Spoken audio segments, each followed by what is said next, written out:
Hello everyone, this is Christine and welcome back to my channel. I know what you're thinking, it's another piano unboxing, but this is what happens when you have a YouTube channel talking about pianos. Companies reach out to you and want to give you free stuff so they can promote it online, and I'm not one to complain about free stuff. So the brand of this piano is Glarry, that's Glarry, and they reached out to me and gave me a choice of many different pianos, electric pianos that they have, so that I could choose one and give you guys a review of it. Now they do offer more expensive upright furniture style keyboards. They also have your more standard keyboard that you're used to seeing, like something being sold by Yamaha or Casio. But this time I opted for a portable keyboard. So this is one of the most compact keyboards I've seen.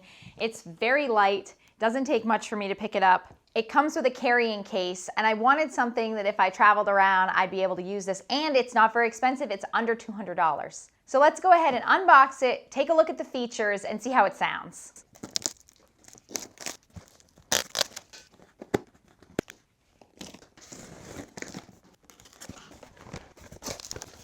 Okay, so first up, just to look at the packaging here. This box was a bit beat up on some of the corners, but you can see they've put big blocks of styrofoam there on the ends, so it looks pretty well protected.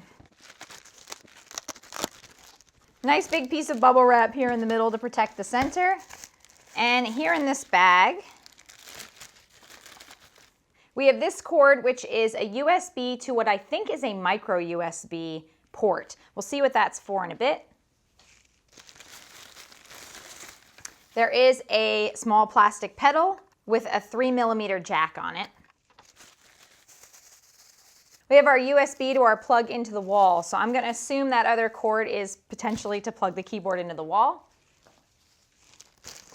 And then of course we have our electronic piano function specification manual. I'm going to go ahead and put this aside for now, but I think we'll probably take a more detailed look at it since it's not very thick, and I want to be able to take you guys through the features of the keyboard. Okay, I think I'm just going to flip this upside down.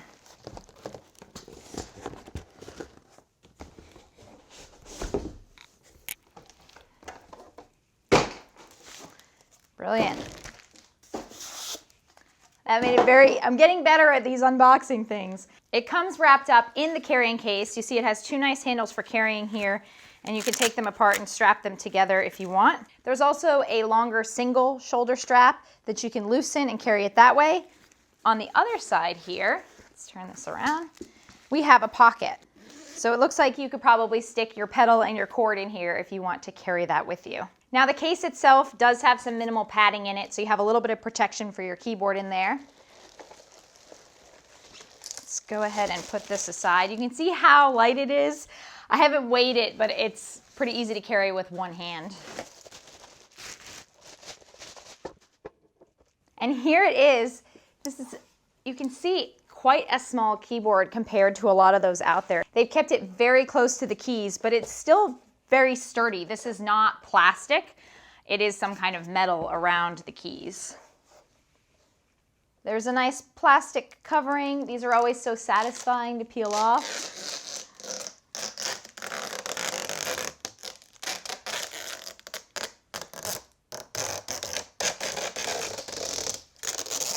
Now I was hoping once I opened the box that I would be able to give you the full name and model number of this keyboard, but it's actually not written anywhere in the manual or on the keyboard itself. But this is the Glarry GPP-101 88-key home portable standard action digital piano in black.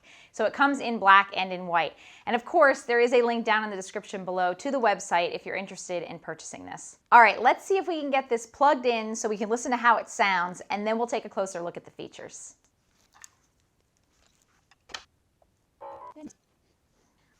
Okay, I just realized I was able to turn this on without plugging it in. I did not know that this was what I think is potentially a rechargeable keyboard. It does have a plug and a cord, and I was thinking this is an awful short cord to use for playing, but if it's just for recharging it, then it makes a lot of sense because you can just put it over by the wall when you charge it. So I just paused the video to go and double check, and yes, this is a rechargeable keyboard, which wasn't something I specifically noticed when I picked it up, but is a very cool feature now that I know about it. I also noticed while I was checking that out online that the package weighs 11 pounds. So if you were wondering exactly how much it weighs, it is a very light keyboard. Now let's take a quick listen to the sound. I have here in the middle a volume up and down. 15 looks like the highest volume. We'll go ahead and set it max volume here.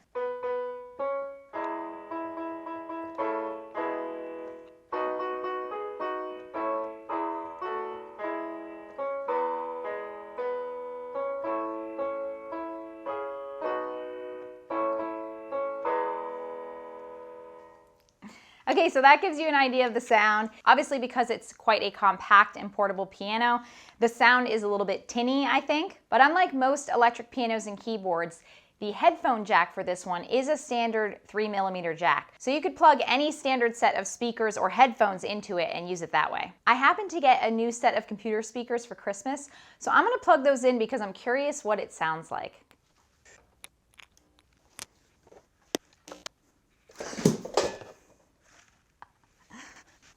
Okay, I'm back, and I know this is not the sturdiest setup, but let's just see how it sounds here.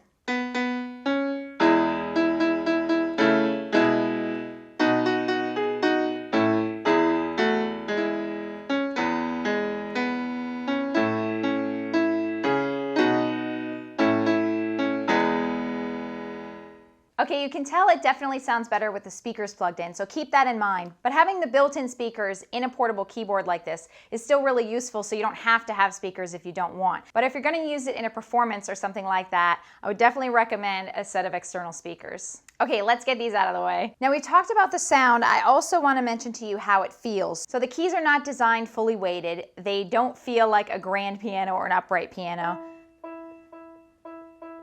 I would say they all pretty much have the same feeling when you push them. So on a standard piano, you're going to have heavier keys at the bottom, lighter keys at the top, and they all have sort of a bounce to them as they come back up. These are more like what you would think of with standard keyboard keys rather than the hammer action that you'd find on a standard piano. But I will say that they are a bit heavier than the first keyboard I ever bought, which had just those thin keys rather than the full depth. So the keys, if I tip this over so you can see it here, they do go all the way down to the base rather than just being a thin key at the top. So they are a bit heavier than a really inexpensive keyboard. Overall, I like the feel of the keys, especially for something so compact, and I would definitely feel comfortable using this as a practice keyboard when I'm traveling. Okay, now let's take a look at the different features that they include with this keyboard.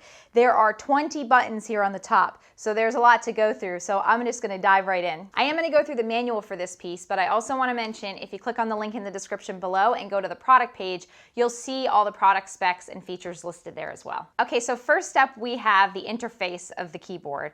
So you're gonna see that you have the USB port here, the sustain port, MP3, headphones, and microphone. And the sustain, MP3, headphones, and microphone are all 3mm jacks. So it makes it pretty simple if you've already got some of those things like a microphone or headphones.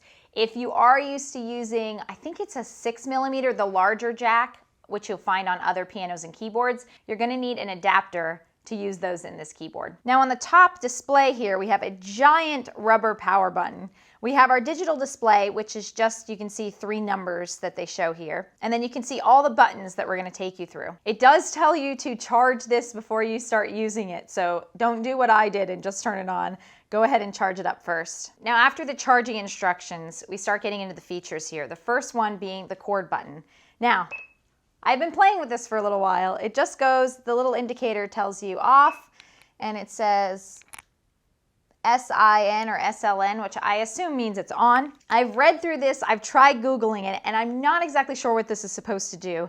I thought it meant that if you played one key, it did a full chord or something. Not sure exactly how that would work, but that is not what it does. So if you think you know what this does and you want me to give something a try, please comment down below and I will try it out. You see they have a table here of the notes and then some of the chords that go with them, the minor, the 7th, and the minor 7th. Next up, it talks about transpose, so you can shift the keys if you need to. And we already took a look at the volume, although this manual says it gets up to 17, but actually on mine it goes up to 15. We have 20 demo songs. Let's go ahead and see if we can play one of these. This says DO1 as this is playing.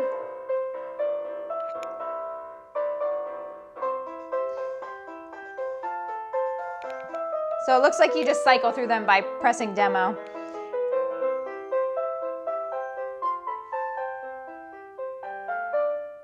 And we use our start-stop button to stop it.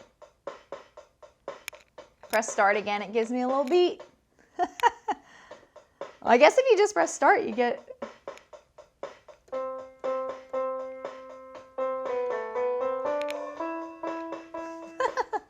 All right, moving on. Okay, we have our tempo. So you can adjust the tempo here. So different demo songs show different speeds. Let's try that.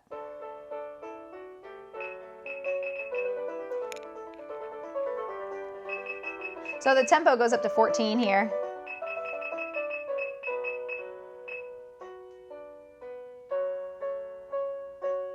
All right. We'll stop that. It says here that there are 128 tones and 128 rhythms. And we do have a plus and minus button for each of those. So let's go ahead and give these a try.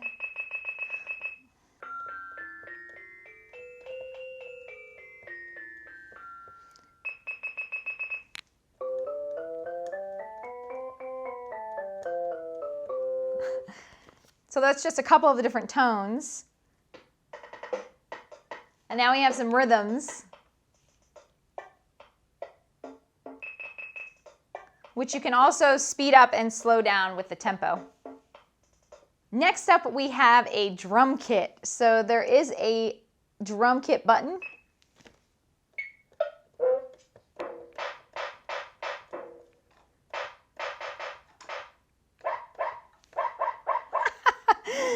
And it does tell you, of course, what all these different sounds are. What did I just hit? It sounds like a barking dog. That is E5. Next up, we have the OK On button. I assume that's what that's trying to say. So that enters teaching mode automatically. Now this is another feature. I'm not exactly sure I understand what it does here, but I put the description up there. So again, if you have any insights, please let me know. I'm not exactly sure what teaching mode means, and there's no other description in the manual. So we'll move on to the metronome. And of course you can increase and decrease the tempo of the metronome.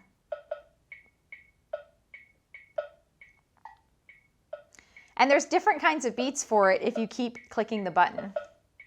All right. There are programming and recording functions, which I'm not going to try out right now, but it does say you can have up to 700 recordings in the keyboard. It mentions a protection function, which keeps your battery from being messed up if you use it for too long. So the light will flash to let you know that you need to charge it and to make sure that you charge it in time. As mentioned before, there are plugs for microphones, MP3s, the sustain pedal, the micro USB for charging, and there is a MIDI function, so you can connect your iPad or your iPhone or whatever other device you have to the keyboard, especially if you want to use a piano learning app like I do all the time. But unlike most of the keyboards I've used, it is the micro USB port, not that square kind of printer cord that you would use. So you may need a different cord than you're used to using if you want to plug in to a device. There are also two sound effect buttons built into this keyboard, sustain and vibrato. So if you press sustain, it tells you SUS on the screen to let you know that it's on. And you can see it sustains the note. If I turn it off, it doesn't do it. And then we have vibrato, which you can hear is a bit wiggly, which is what vibrato is. It's when you waver your voice, for example, if you're singing. But it sounds like something out of a video game. And then we have the Bluetooth functions. So you can see there's instructions for how you can connect via Bluetooth using this keyboard. So overall, I am pretty excited about this keyboard. I have wanted to have a portable keyboard to be able to bring along with me. As I mentioned, this one is very light and it comes with a carrying case to make it easy to bring along with you. If I compare the width of these keys to those of my upright, fully weighted digital piano, these are about 1 7/8 inches, and the ones here are exactly the same. So they are the full-size keys width-wise, and they are a bit short, but that makes sense because they're trying to keep it compact. So on the plus side, I would say this would be a great keyboard for beginners. It's under $200, it's portable. It doesn't come with a stand or a seat or anything like that, but you can of course put it on your dining room table and play it there for when you're first starting out. The sound is not amazing, but I wouldn't really expect it to be for the price point and the fact that it's supposed to be portable, but you can plug in external speakers, which makes it sound a lot better. It is made by a Chinese company, so I did find the instruction manual a little bit difficult in some parts. I'm not quite sure what they're trying to say in some areas, but it may be easier to figure out for those of you out there who are used to digital keyboards. I don't spend a lot of time with the functions and features on keyboards anyway. I mostly am just practicing and playing in a standard mode. And I did notice there is a misspelling on the button on mine. Instead of record, it's RECOCD, which if you've ever bought anything from a foreign manufacturer who translates things into English, that is pretty common. But overall, for the portability and the price point, I would say this is a great keyboard.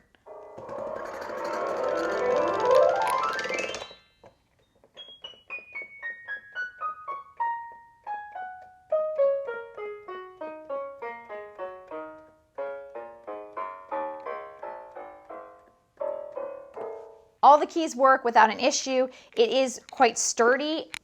It doesn't rattle. There are rubber feet on the bottom to protect your furniture. And I think you could take this pretty easily anywhere you want to go. So thank you all for tuning in today to this unboxing and review of the Glarry GPP-101 88 key home portable standard action digital piano. If you're interested in purchasing, there is a link down in the description below. If you have any additional questions about the features or want me to show anything else, please comment down below.